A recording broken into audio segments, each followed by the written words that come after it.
Antibiotics are natural compounds produced by certain bacteria and fungi. Scientists think they may use antibiotics as weapons against other microbes, or as chemical signals. We have harnessed the power of antibiotics as drugs to fight bacterial infections. Antibiotics target parts of bacterial cells that aren't found in human cells, but they don't work against viruses like colds and flu. Different kinds of antibiotics work in different ways. Many target the bacterium's cell wall, a tough outer coating that gives it strength and support. Without a cell wall, the bacteria burst open and die. Other antibiotics don't kill the bacteria directly, but stop them from reproducing, which slows down their growth. But there's a problem. Some bacteria are becoming resistant to antibiotics, meaning our drugs are no longer effective against them. This is very bad news.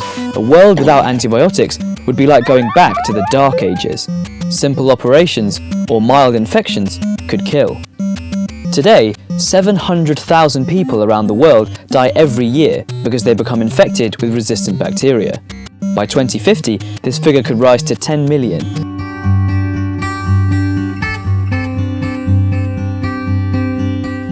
A big part of the problem is the overuse of antibiotics.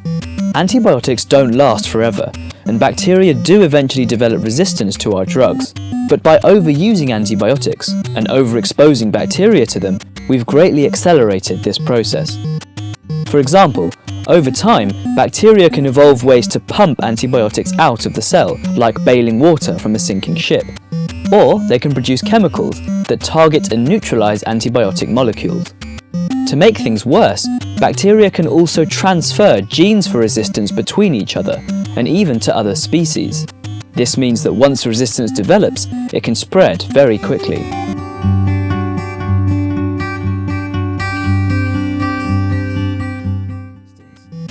We shouldn't demand antibiotics from doctors for viral infections like flu, because they won't work. We should only prescribe antibiotics when necessary. Sometimes it can be better to let the body fight off an infection on its own. And if you are prescribed antibiotics, you should finish the course even if you start feeling better. This is to make sure the treatment kills all the bacteria and doesn't leave any behind that could turn resistant.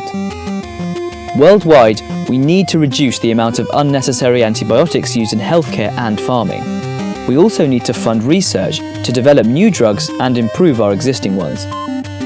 Antibiotic resistance could develop into a global disaster. But if we act now, we can all make a difference and continue to use antibiotics as the life-saving drugs they are.